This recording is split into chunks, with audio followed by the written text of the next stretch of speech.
Now, I think the next question that we have to ask ourselves, whether you are already practicing divination or whether you're somebody who is about to practice divination or whether you're going to join us in our Horary Astrology certification program, I think it's worth asking ourselves, are the questions that we're asking questions that are truly meaningful and impactful to us?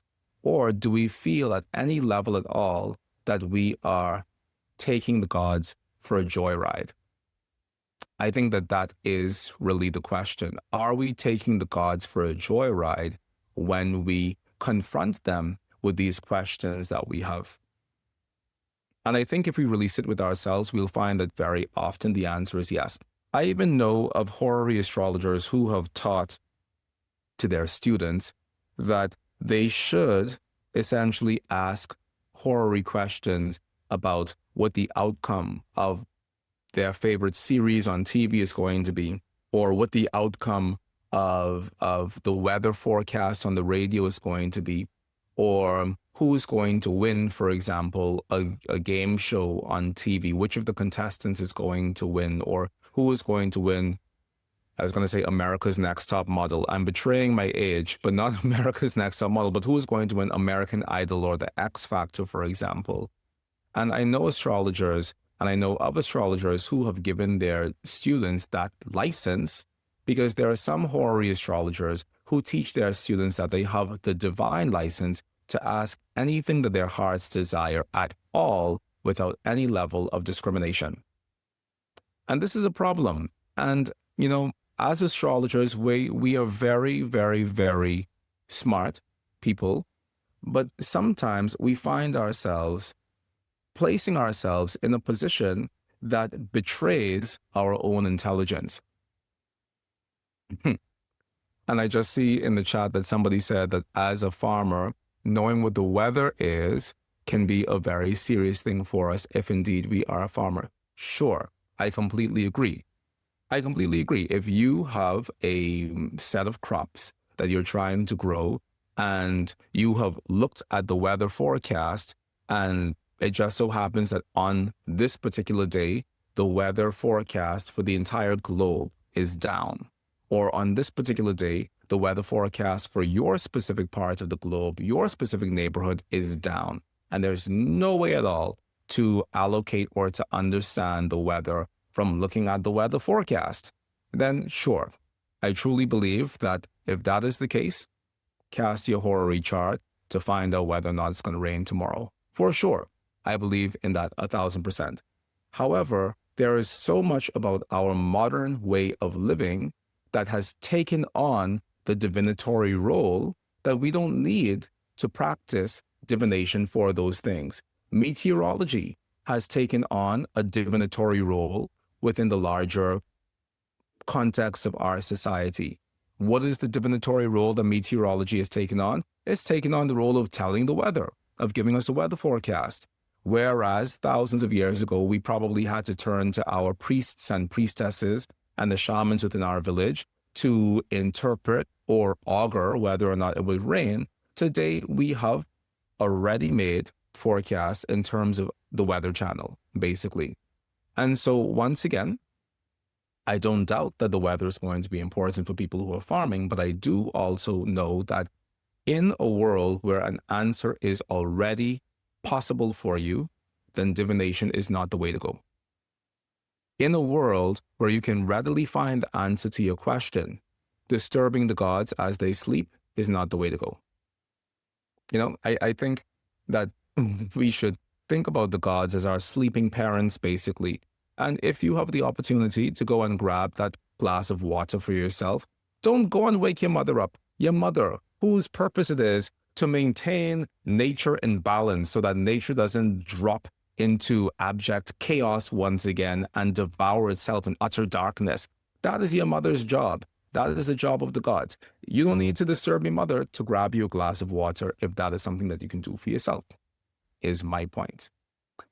Anyway, so coming back to this whole idea of as astrologers, we often practice in a way that betrays our intelligence or betrays the intelligence necessary to practice astrology in the first place. And I think one of those ways is, as astrological teachers, for us to set our students up to ask stupid questions and to ask questions of horary astrology that defies all logic. Which brings me to another point in horary astrology, which has to do with the scope of our practice as horary astrologers. Now, what does scope of practice mean? Scope of practice is something that I speak about in this book, Horary Astrology and the Natal Promise, which you can purchase yourself a copy of on Amazon. And scope of practice is also something that I spoke about in my latest book, The New Western Medical Astrology, Pathways Towards the Cosmos and Dwelling, which you can also purchase yourself a copy of on Amazon.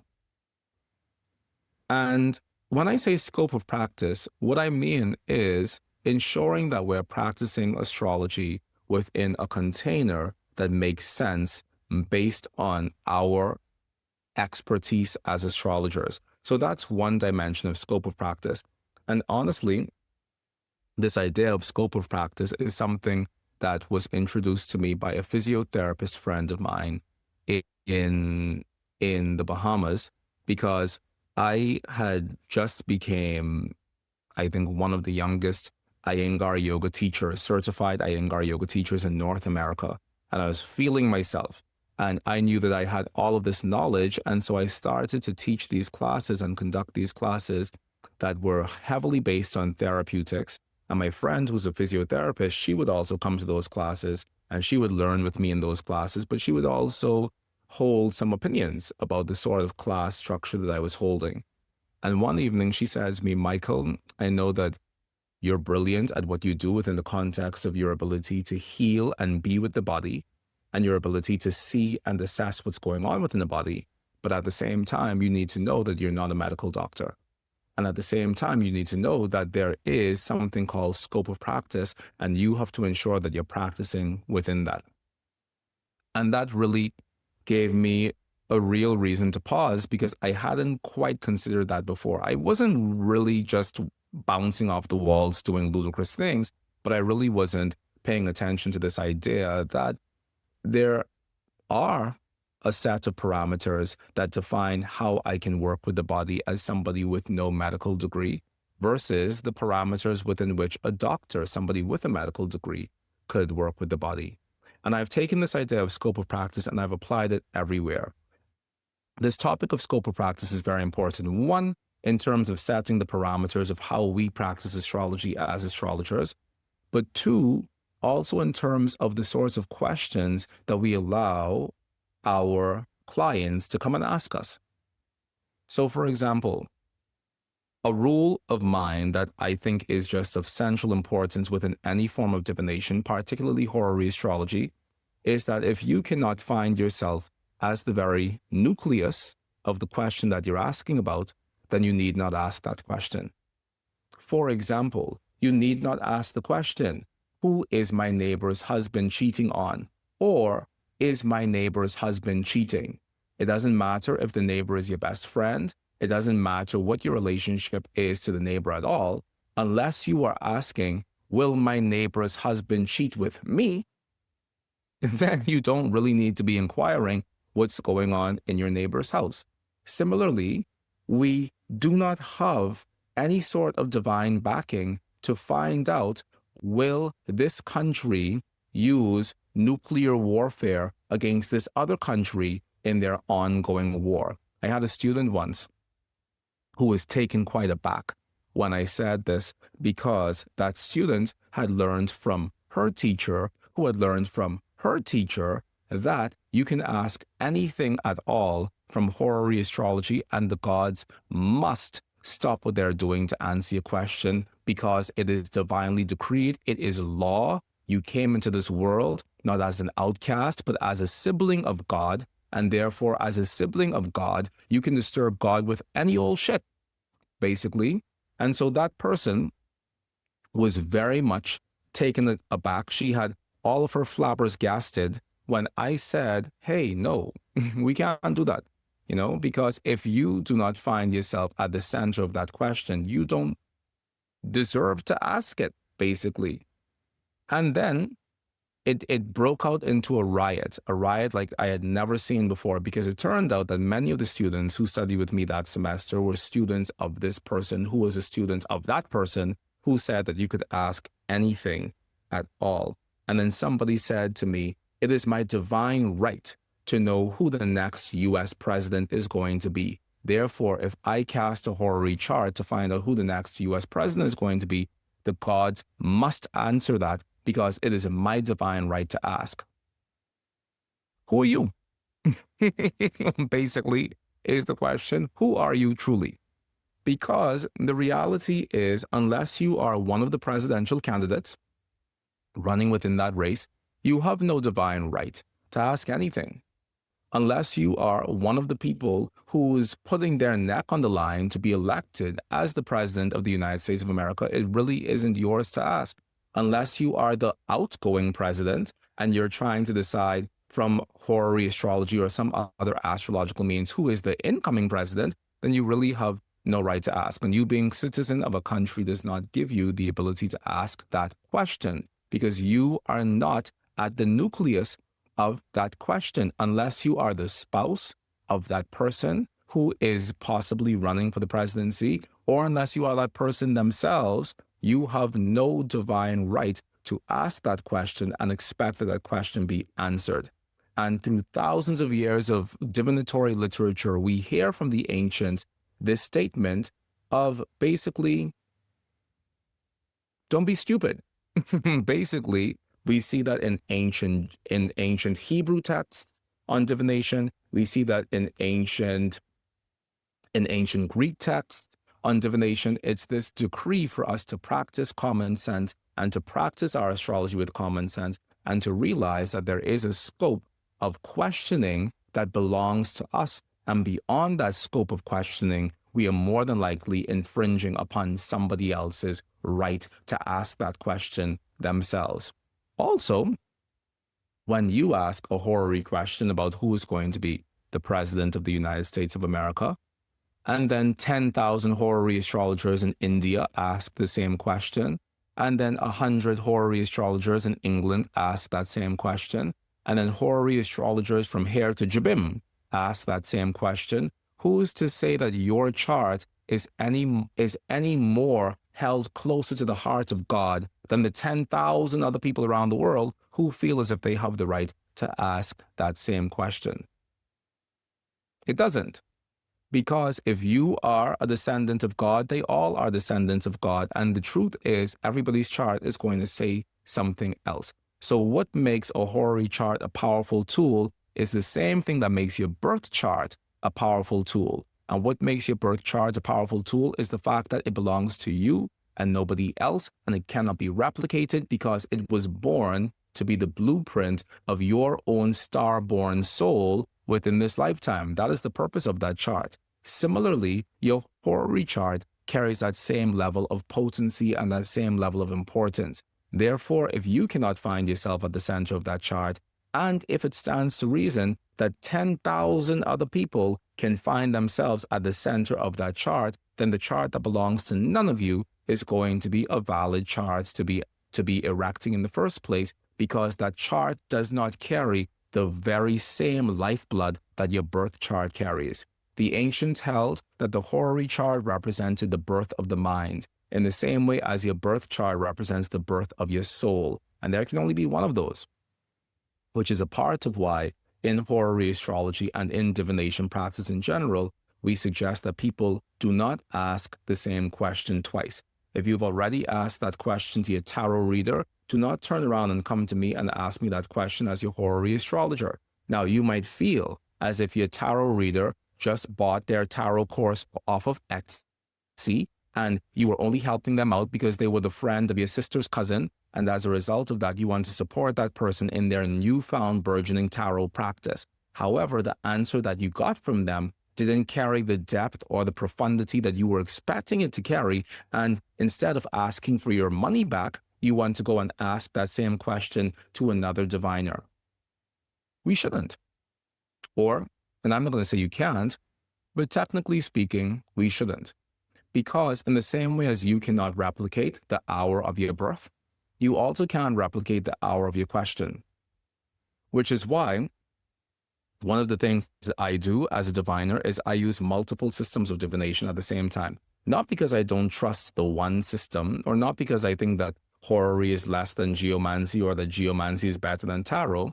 I use multiple systems at the exact same time when a client comes to me for a reading, because I know within myself that it doesn't work if I turn around later that evening after I've met that client 12 hours earlier, and I turn around later that evening and then say, oh, let me cast the geomancy chart. Oh, let me pull some tarot cards. It doesn't work because we cannot replicate the hour of divination, the moment of divination, as it were. So, in the same moment as I'm casting the horary chart, I'm also erecting the geomancy tableau. And in the same moment as I'm erecting the geomantic tableau, I'm also shuffling my Kabbalistic tarot cards, because I know that that moment, that minute of time essentially, is the minute in which the soul of that question and the destiny of that question is being born, and it cannot be born an hour later, because that moment is the potent vortex in which the universe is answering. And therefore, if I'm going to practice multiple systems of divination, I need to practice them in the moment while that vortex is still open.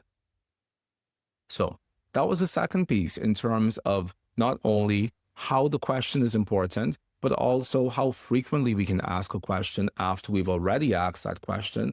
And also this piece about the scope of our practice, and realizing that on the one hand, we as astrologers have a scope of practice, which means if you don't have information about a particular topic that somebody is asking you about, don't venture to answer it. If you don't have a skill set in medical astrology, and yet somebody is coming to you to cast a decumbiture chart, you probably should brush up on your medical astrology first, because there is no decumbiture independent from a larger understanding of medical astrology. If somebody is asking you about relocation, and you really don't have the tools at your disposal to understand how to navigate relocational questions, then probably don't venture into asking that question. We as astrologers should understand what the scope of our astrological practice is. And ultimately, as astrologers, we should try to figure out, how do I expand the scope of my practice so that I can be a multifaceted astrologer when my client comes to me and asks me for my service? So that's one scope of practice. But the other scope of practice isn't so much scope of practice, but a scope of inquiry. What is the scope of things that I can inquire into? And if the things I'm inquiring into goes beyond my personal scope of inquiry, where I find myself as the heart of the question being asked, then I probably shouldn't ask it, because I'm infringing upon somebody else's right to ask that themselves. I remember there was a lady. This became very evident to me when I was still practicing tarot to pay my bills in Jamaica. And when I was younger, I was, side brag, but I was a great tarot reader at 14 years old. And I was an extraordinary tarot reader at 16 years old. So by the time as I met this lady at 18 years old, I was what I would consider today a master at my craft. I was a master tarot practitioner at the age of 18 years old, period. That's just something that I was able to do because of whatever my life experience with the tarot has been or had been. However, when she asked me this question, or the question that she asked me was, will my daughter-in-law ever get pregnant? Was her question. And something within the question made me feel deeply uneasy. But in my mind, in the arrogance of youth, I was still thinking to myself, oh, I'm Mychal A. Bryan, master tarot reader. I can answer anything. And that was the first time in my life, and I dare say it was probably the first of 2 times in my life where I engaged in an act of divination and I did not hear the gods speak. I'm not saying that I go around hearing voices, but I didn't feel as if what came up within that reading was divinely ordained or divinely organized. Because what came up in that reading was basically a blank slate. And I had always heard about it because, once again, we read these ancient texts on divination, and the ancient texts say that if you screw around with the gods too will screw around with you. And so when I turned over those cards, sure, I know how to read and interpret the Seven of Swords reversed. Sure, I know how to interpret the Two of Cups. Sure, I know what the Ten of Pentacles means from a theoretical perspective. But there's a place within our divinatory practice that supersedes the theory that we know.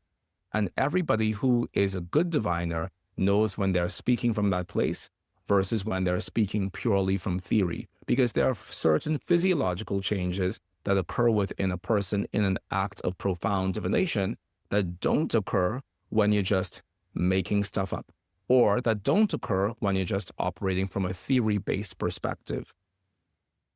And every diviner has that physiological difference that they feel. For me, it's a tingling and a pulsation on the crown of my head. It feels as if my head itself is opening, or, I mean, that's really the telltale sign for me when I'm actively in the vortex and I'm actively speaking from a place of divine inspiration as opposed to just my acquired knowledge in life.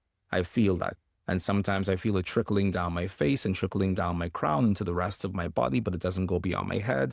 But I know that when that feeling is there, I know that I'm speaking from some place that isn't just Mychal Bryan, but I'm speaking from some place that is fueled by a level of divine inspiration that I did not have access to before I engaged in that divinatory act. And when she asked me that question, there was no ghost in the machine. There was no voice behind the curtain. There was no presence of anything. I was in a temple surrounded by all of the artifacts of divinity, surrounded by these cards which represent divinity, but those cards, for all intents and purposes, were just pages from a comic book, because those cards were not infused with the same living spirit that they are normally infused with within the context of my larger divinatory practice. And I knew within that moment that something was off, and I knew within that moment that something was wrong. And so I read as best as I could. But if you are a diviner who is accustomed to reading based on divine inspiration, you know that reading as best as you could when no divine inspiration is present isn't possible to you, and it isn't possible for you. So, scope of practice is important, but scope of inquiry is also important, because you, as a diviner, do yourself a disservice when you answer a question or when you endeavor to answer a question for somebody who does not have the right to be asking that question. Because at the end of the day, when the gods do not speak, or when you read something and that ends up being inaccurate, it reflects poorly upon your practice as a diviner. And it doesn't reflect poorly upon the querent, the person asking the question, but it reflects poorly upon you because you did not train that client in the direction of which questions they should be asking in the first place. So understanding our question and the importance of crafting a question and the importance of who is the nucleus of this question is of vital importance within our overall horary astrology journey and practice. And of course, this is something that I speak about in depth within this book, Horary Astrology and the Natal Promise. And it's also something that we're going to be speaking about and that I'm going to be teaching within our Horary Astrology certification program, because 80% of good divination comes from the question being asked. Now, don't doubt the 20% of your technical proficiency as a diviner, because that 20% requires a whole lot of training on your part. It requires a whole lot of study on your part. It requires a whole lot of something. That 20% that is you requires you to show up as greatly and as proficiently as a vessel of divine truth as possible. And that means that if you're studying tarot, to know the ins and the outs of tarot. If you're studying horary astrology, to know the ins and the outs of horary astrology. If you're studying the runes or geomancy, you have to know the ins and the outs of that specific method of divination. Because if you're saying to the divine, speak to me through this method, then you have to be somebody who is fluent in understanding what is said. So the 20% that is based on you is small, but it is mighty and it is beautiful and it is good, in the words of the Corpus Hermeticum. The Corpus Hermeticum tells us that the seeds by which God crafted our universe are tiny, but they are mighty, beautiful, and good. And similarly, the seed work that you do within yourself as a diviner to prepare yourself for the act of divination is small in comparison to the divinatory act itself, But that small effort, which is a great effort that you make on your part, is an effort that prepares you to stand in the face and to stand in the presence of the gods. And what calls the gods and what draws the gods to you in the process of divination is the question that your client is asking. And if that question is not well crafted, then the entire divination is considered to be ineffective. And this isn't something that I'm saying. This is something that we read over the course of thousands of years being said by diviners of antiquity. If that question does not have the power and the potency to draw the gods to it, then there is no act of divination.